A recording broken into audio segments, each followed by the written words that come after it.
Well, welcome back to the podcast. Now, before I dive into today's topic, I have a few questions for you.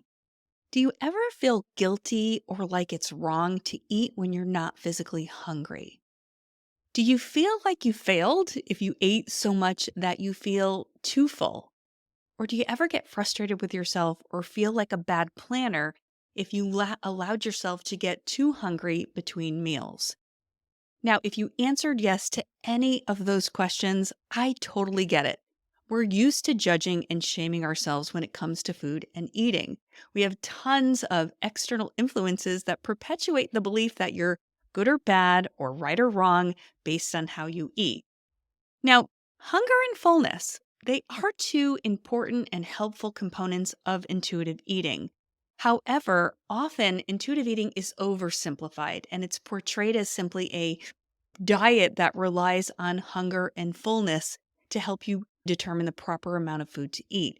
Now, this false version of intuitive eating, which is the version where you can fail for doing it wrong and you must always perfectly listen to your hunger and fullness cues, is very rigid and, quite frankly, diety.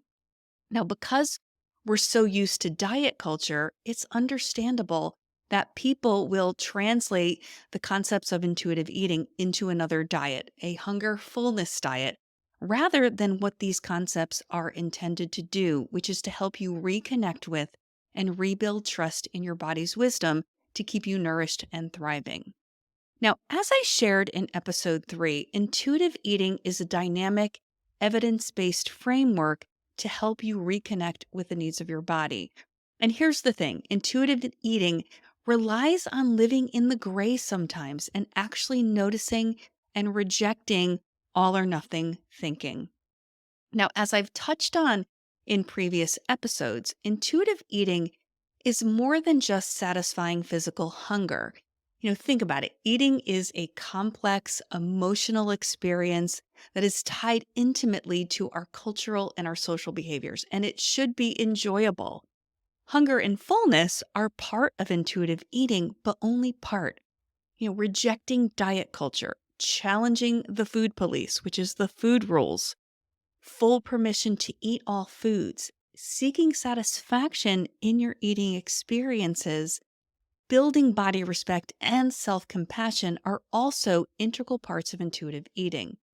Now, today, I do want to dive deeper into how hunger and fullness truly works within the intuitive eating framework.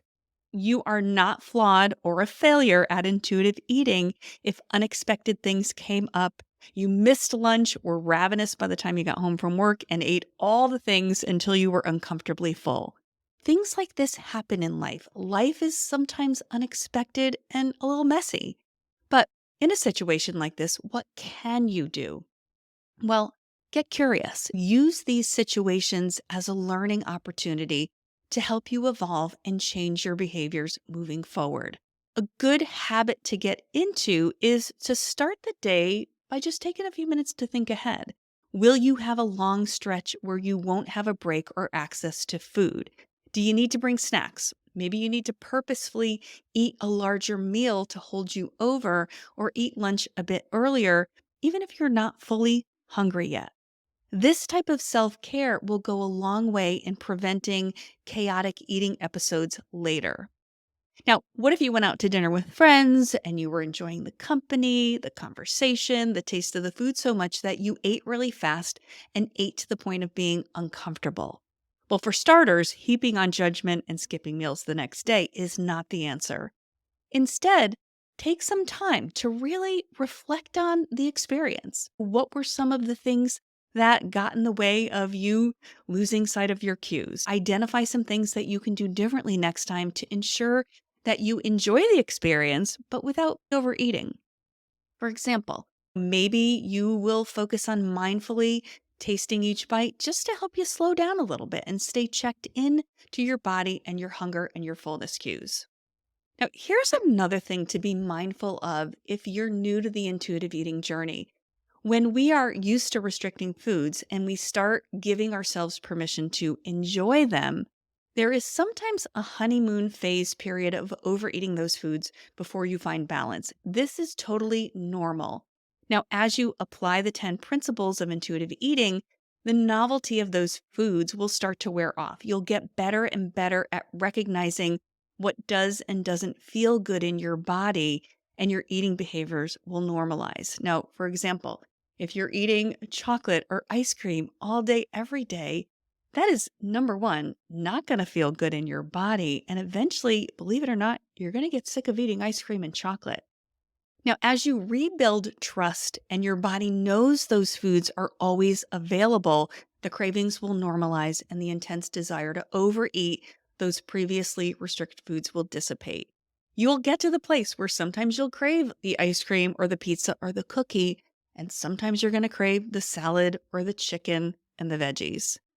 Now, for chronic dieters, after many years of dieting and overriding those internal signals and following external rules and restrictive eating practices, the idea of listening to what your body is telling you can be challenging.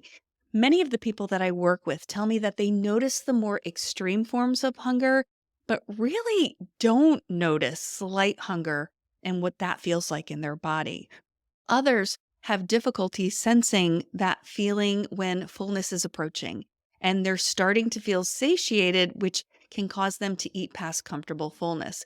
Now, if this is you, you are not broken, and you can absolutely get to the place where you can raise your awareness to the early signs of hunger and fullness, which can help you have that greater sense of control where you're able to regulate your intake more effectively based on your true energy needs.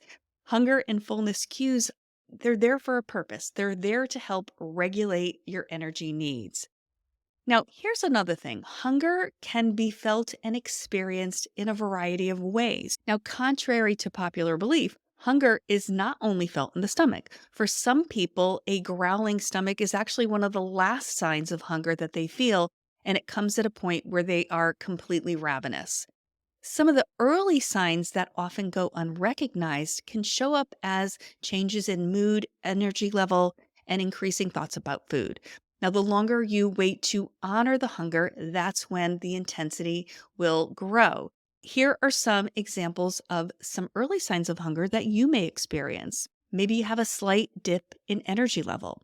You feel a little lightheaded, maybe a slight headache coming on. You feel a little restless or maybe distracted, and you start to have difficulty focusing or concentrating, and you're having increased thoughts about food. You may also feel a slight emptiness or a rumbling in your stomach. The more you focus on listening to your body, the more you're going to begin to hear and experience these more subtle signs of hunger. What's so incredible about hunger and fullness cues is that they can adapt to your changing energy needs.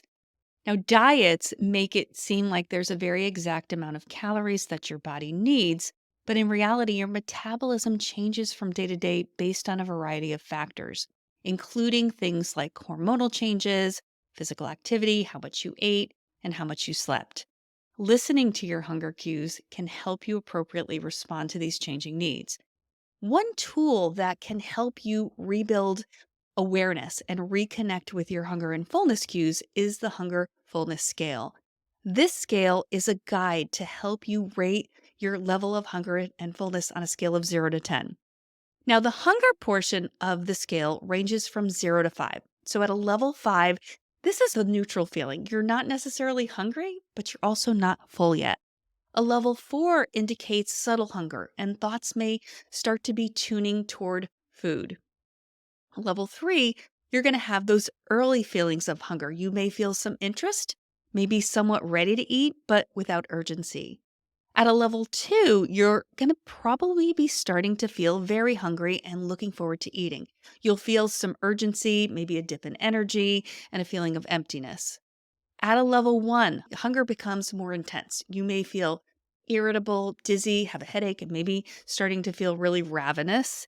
And at level 0, this is that painful primal state of hunger. At this level, you will feel an intense urgency to eat. You may feel shaky or nauseated because you are so hungry.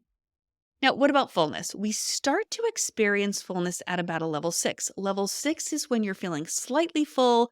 There's those early signs of emerging fullness. At a level 7, this is typically that comfortable state of fullness where you're feeling satisfied and content. If you move up to a level 8, you're starting to feel very full, maybe even a little bit stuffed. At 9, this is the threshold where you're too full, where you may feel that urge to unbutton your pants. At a level 10, you're painfully full, where you're experiencing extreme discomfort and maybe even feeling sick. Ideally, you want to aim to stay within levels 3, which is that early sign of hunger before it becomes too intense, and a 7, which is that comfortable fullness before you're starting to feel overly full. While this may not always be possible, eating before you hit that extreme or painful hunger point and stopping before you feel discomfort helps to build back trust with your body. Now, in the early stages of breaking free from dieting and tuning into your body's cues, it can take time to awaken your senses to your personal hunger and fullness cues. You may want to start by taking one meal each day and tapping into your hunger level at 3 times during that meal. So before, mid meal, and then after the meal. So, where are you at on the hunger scale when you start eating? What are the physical and mental changes you experience as you move from hunger toward comfortable fullness? At what point do you notice that the taste of food is actually starting to diminish? And at what level of fullness are you at when that happens? This all can be a really powerful regulator to help you determine when you've had enough and are ready to stop eating. Remember, it is not about perfection. It's normal to have times when you get overly hungry and times when you eat past fullness. It's really about learning and growing and rebuilding trust so you can get back to the way you were born knowing how to eat. I created a free resource that you might find really useful if you struggle with recognizing, trusting, and relying on your hunger and fullness cues. It's called The 5 Steps to Reconnect with Hunger and Fullness, and it'll walk you through in more depth so you can easily apply the concepts I've shared today.